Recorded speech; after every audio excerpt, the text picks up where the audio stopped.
Hey everybody, welcome back to the You Should Know podcast, season 2, episode 2. Guys, thank you so much for the support that y'all showed on episode 1. I'm not gonna lie, I was a little bit nervous putting out that first episode. I mean, it's been months since I put out a podcast, and it's a new format, new style. I didn't know how you guys were gonna like it, and trust me, it's only gonna get better from here. But one of the main things I learned from putting out episode 1 is a lot of you guys listen to this podcast like audio only. A lot of listeners on Spotify, iTunes, Apple Music, whatever the hell you listen to it on Apple, I don't really know. And one of the main things that I learned after editing episode 1, because after I edit the episode, I watch it all the way visually, and then I go in my car and listen to the audio just to make sure things sound right. And you kind of put in your own imagination, which is different from YouTube. You're just watching and seeing how we deliver it. But I suggest everybody, if you're watching this on YouTube, go listen to it on audio only. If you're listening to it on audio only, come to YouTube and see how good I look with my new haircut. You know what I'm saying? But guys, before we get started, I implore everybody to hit that subscribe button right now, leave a comment, share this with your friends. If you're on Spotify, Apple Music, iTunes, whatever the hell it's called, go ahead and leave a review. I think that helps out the show a lot. Any kind of love y'all give me, it does help out the show, and I want to make this the best possible podcast I can, and when y'all do that, it helps me out a lot. So go ahead and do that for me. But guys, I just want to get into this episode because this last week is insane. I went to the first hoop session I have been to since I stopped playing basketball.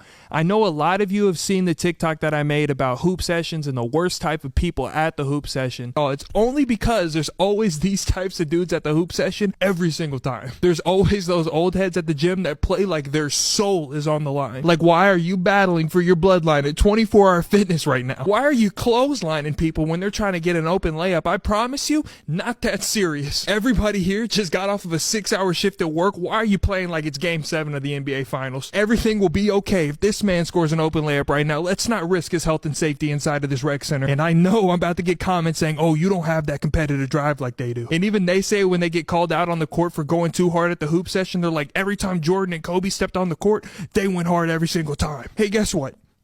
We're not them. And then there's always that guy that questions the score towards the end of the game. No one questioned the mathematics of the score the entire game until his team started losing. Now he wants to have a conference with everybody on the court. And it never fails that guy will turn to me and be like, that's the score, right? Sure, if I'm going to be honest with you, I can give less of a damn what the score is. As soon as this game ends, I'm going home, getting a snuggie and watching Netflix. Like, I have no interest on what the score is. I just want to go home. Let's just finish this up because now we're having a 15-minute meeting on whether you scored a 2 or a 3-pointer 8 plays ago. And I'm telling you, this open run I went to was literally an example of what I was talking about in that last TikTok. My friends came in town this weekend and they're like, Peyton, you have to come to this hoop session. You made the TikTok about it. Everybody wants you to hoop. Just have fun. You really don't have to worry about anything at all. And I was like, damn, well, since everybody is here, I might as well go to this hoop session and just, see what it's about. Maybe things have changed since the last time I went to an open run.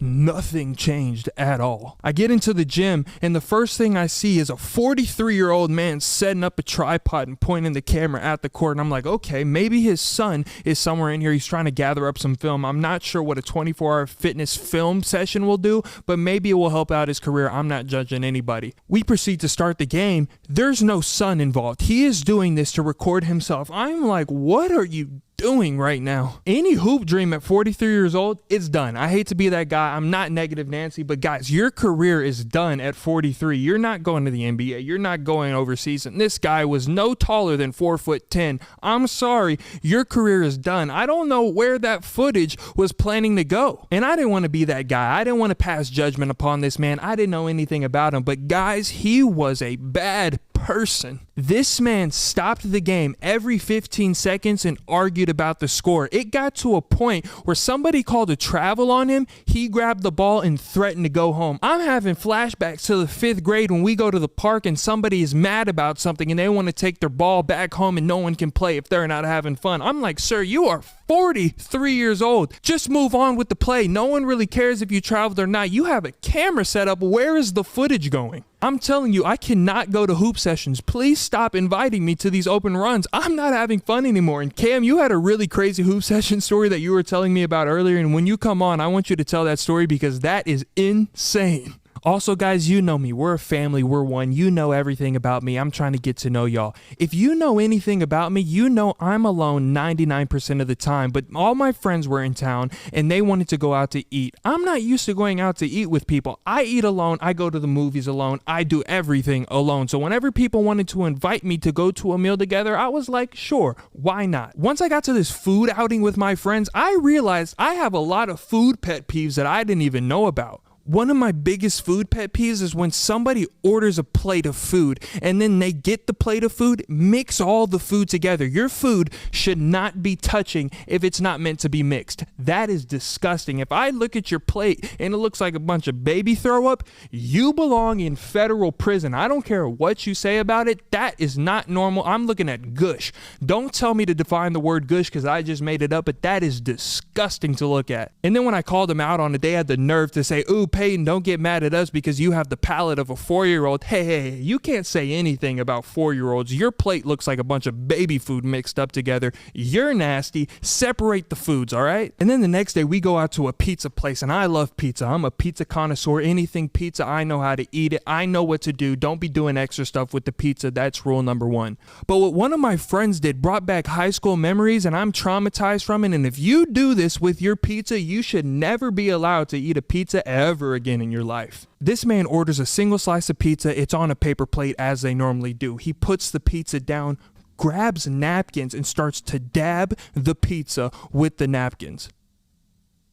What are you doing? You knew what you signed up for whenever you ordered that pizza. Don't start degreasing the pizza. That's what makes it good. Now you got napkin bits on your sauce. That's never okay. You don't deserve to ever order a pizza ever again. And they're like, oh, well, Peyton, I don't want to break out. I don't want the grease. Order a house salad. How about that? Don't go ordering a pizza if you're worried about your health condition.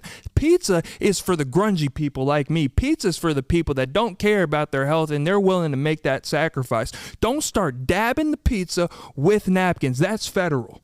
I know in the first episode I talked about driving and how I had the bad experiences with the building on fire and the fire trucks just blocking me in, but I don't know why. I have really bad luck with driving. Every time I'm behind the wheel, something bad might happen. I was driving this weekend, and just for backstory, I'm kind of new with contacts. I know I've been wearing them since I was about 17 years old, but I'm only 23. Anything before that time, I was still wearing glasses. Like, I was the kid on the court during basketball that was wearing the rec specs. I had the goggles on. Judge me if you want. I don't care. I'd have gave you buckets. So I was leaving Target, just driving down the road, and all of a sudden, this right contact just folds inside of my eye. It doesn't fall out. It's just kind of stuck in the back of my skull. All my contact wearers know what that feeling's like. It feels like somebody just stuck paper mache into your eye socket. I don't know if you've ever had to drive with that discomfort, but everything else in the world, that road, the cars beside you, nothing else matters. Your right eye is blind. All you see is just water. You're crying. It's black. You're in pain. And you're just like, oh my God, what is going on? I started swerving across the roads trying to pull over because I can't see out of my right eye. And to the people that think I'm lying, I have a picture of it right after I pulled over. But when I was driving, I was swerving into 3 lanes of traffic. Everybody was like honking at me and I didn't care. I don't know why I'm telling that story, but I just don't want to feel alone. And I'm hoping that somebody watching this podcast can relate and has had a contact problem while they're driving their vehicle. I don't know. I need to stop exposing my life so much on this podcast, but you know, since we're here, I might as well expose it more. I was that kind of kid that always wanted a cast or crutches, and I know I cannot be the only kid who wanted a cast or crutches. I thought that was the coolest thing in the world. Maybe it was the attention because everybody was getting their cast signed, and they're like, oh, what happened to you? That's probably what it was. But I remember I was playing Pop Warner football as a kid, and that's where like all like the little kids play tackle football. It's probably not the safest thing for your brain, and that's probably why I am the way I am now. But I was into the tackle football. I was always one of the biggest kids, and I was putting that shoulder right into these kids' esophaguses. That's what I was doing. But I remember as a kid playing football, I was always getting injured. Like these kids would try to take my knee because I was always bigger than them, or their helmet would always just like land right on my elbow, and then it would be like a funny bone thing, but I thought it was broken. But I remember one time this kid's face mask went right into my elbow near the funny bone region. I thought I was going to have to get it amputated. I was a little dramatic, but I really did want that cast. So I was in so much pain on the floor. I was like, help, help. My parents took me to the hospital, but once we got to the hospital, I was like, oh, I'm green now. I'm about to get an arm cast. I'm going to be the coolest kid inside the school. And I remember my mom looks at me and she's just like, Peyton, do you just want to cast? Is that all you want? I was like, Mom, I would never do anything like that. And Mom, I know you're watching this, and I know you probably don't remember that time in the hospital, but yes, I just wanted to cast. But manifestation is real, because I remember that next year in like 8th grade playing basketball, in practice, whenever I was guarding somebody, I would always grab a little bit of jersey. I was that annoying player. I never got caught, but if you were playing offense against me, I was grabbing that jersey, and there's nothing you could do about it. But one time I was grabbing a kid's jersey, and I decided to go with the 2-hand grab, but this kid like twisted in a way and my fingers got caught up in the jersey. All these fingers on this hand broken. It was the worst pain that I have ever been in my life. But I remembered my dad showed me like a Kobe motivational video like the week before, and I was like, there's no way I'm sitting out of this practice. I got to be the greatest player I could ever be. So I resumed practice the best I could with all these broken fingers on my hand. My phalanges didn't work at all, and my coach was like, Peyton, your finger is pointing north, east, south, and west at the same time. You need to go to the hospital. I didn't realize how bad having a broken bone felt, especially all your fingers on both hands. I have a picture of me in a cast on both hands. It was the worst thing in the world. Have you ever had no access to both your hands and still tried to live a regular life? It is not ideal at all. But to all the kids out there watching, no, you don't want to cast. No, you don't want broken fingers. You don't want crutches. It's just so inconvenient. It doesn't do anything beneficial to your life. You might get are you okay? Can I sign that? But at the end of the day, it's not worth it. And I'm done exposing my life for now. Cam, if you want to get on the podcast, let's talk about something else, dude. The You Should Know podcast. Cam, we got Cam back on the podcast. They enjoyed you so much in the first episode, so thank you for coming back. Appreciate the invite. Pretty much the funniest dude I know. So anytime you want to be on the podcast, just let me know you're on it. Say less. So I talked about my week a little bit. What'd you have going on in your life? I mean, it was a solid week, just chugging through life. But that sounds so depressing. It's supposed to be a good thing. Just the TikTok you made.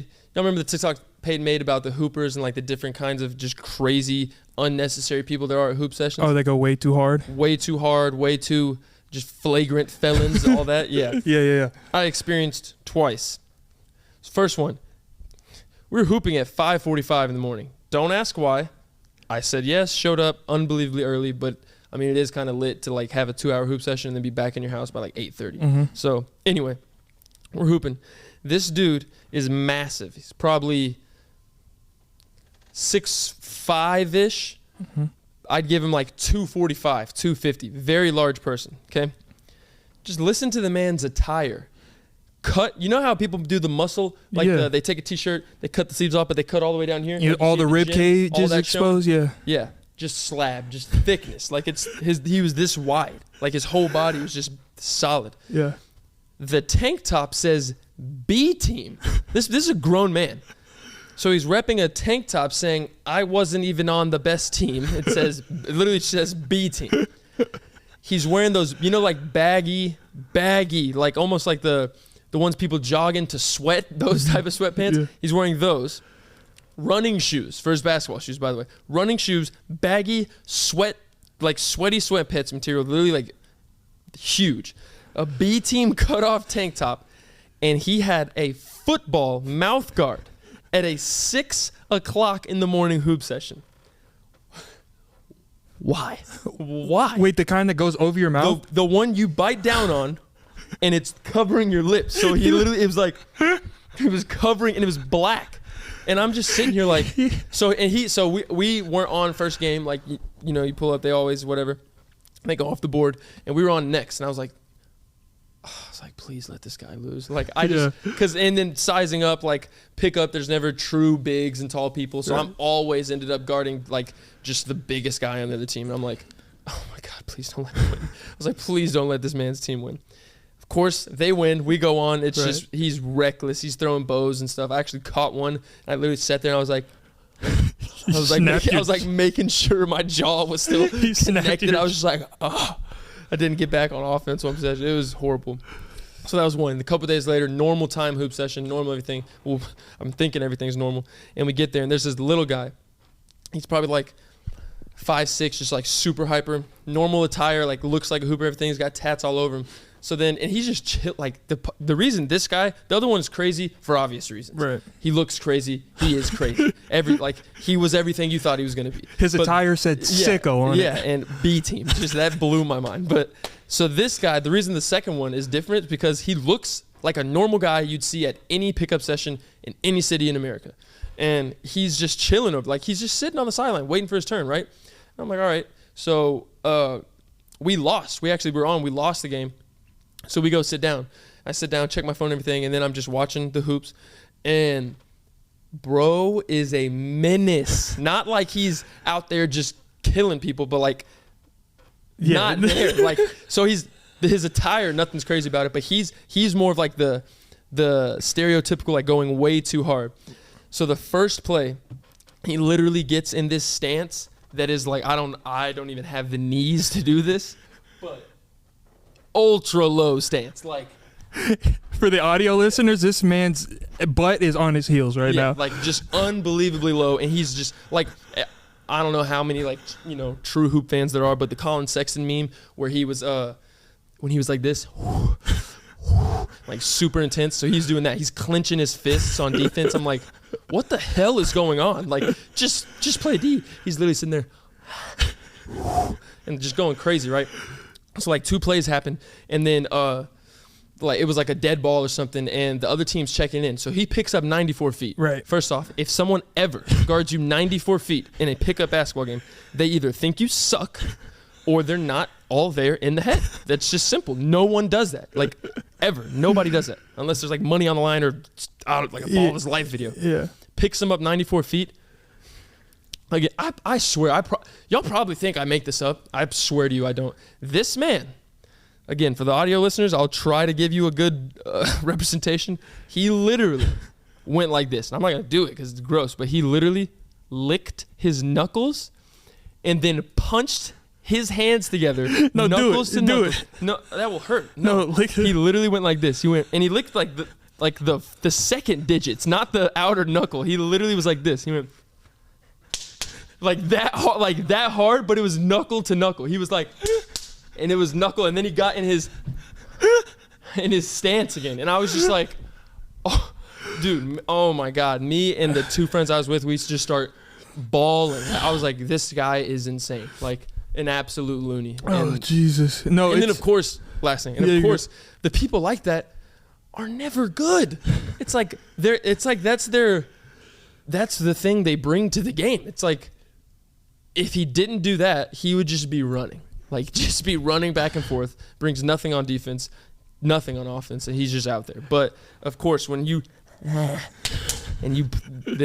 but no, knuckle-on-knuckle contact is insane. That's crazy. That is insane. But you know what's going to happen is, like, you're going to get hate comments about that, because even on my TikTok, I think like any normal human is gonna agree with that. But I was reading the comments and be like, this guy doesn't have any work ethic. The old heads, they were like, oh God, the competitive nature is just gone in today's youth. I'm like, bro, I'm here to just enjoy my. It's like, it's different if I'm sitting here complaining about my collegiate practice or my, bro's going way too hard and practice. Like, no, he's trying to get me better and he's trying to push himself, and we're working together for one goal. It's like, this was at a middle school at 6 a.m. and the guy has a football mouth guard in. Like, who are you trying out for? What's going on? Bro, you know what you just reminded me of? I know this is like totally off topic, but in middle school, I had one of the most embarrassing things in my life happen to me. I believe it. I feel like my middle, everybody had those like grunge years, like whenever you just looked like a demogorgon, like looked terrible. Grunge, he said. Bro, can we get a definition on grunge? What's the origin of grunge? But no, oh my God, like I had long hair, like my hair was down to my back and it was curly and I didn't take care of it. Like Ryan has long hair, but he takes care of it and it looks good. Yeah. I looked terrible. My teeth spaced out. A little Troy Polamalu vibes, a little bit, just without the flow. Without the flow, without any upkeep, and without the NFL, body and my teeth were literally throwing gang signs. Like, it was bad. It was hard for me to smile. Like I looked horrible.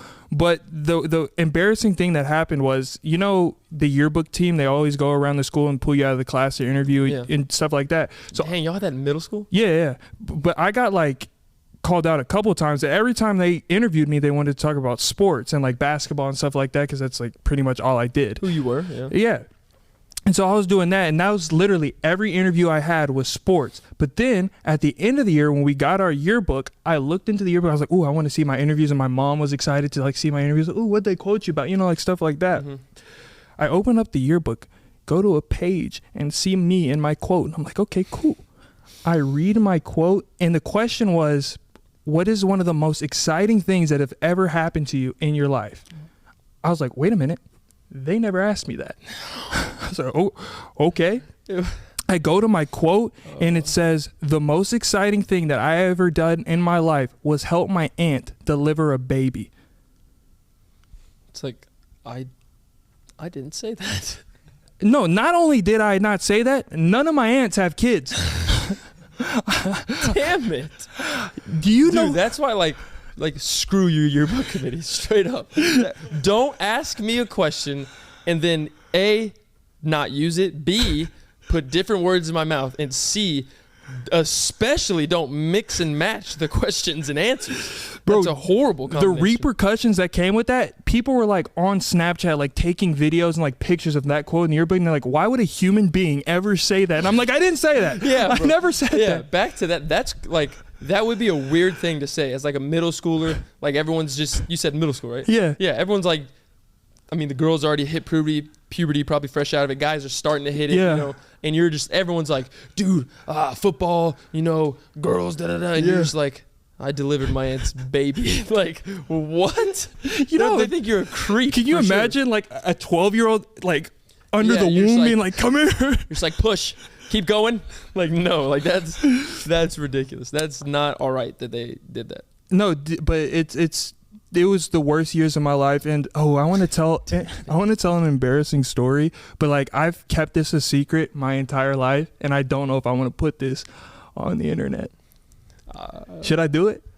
I'd say, since you already brought it up, go for it. Oh, bud. bro, it's so bad. If you can bear it. Because you saying hitting puberty, and that just like reminded me of this. Oh Lord. Oh God, this is bad, and I'm getting hot right now thinking about it.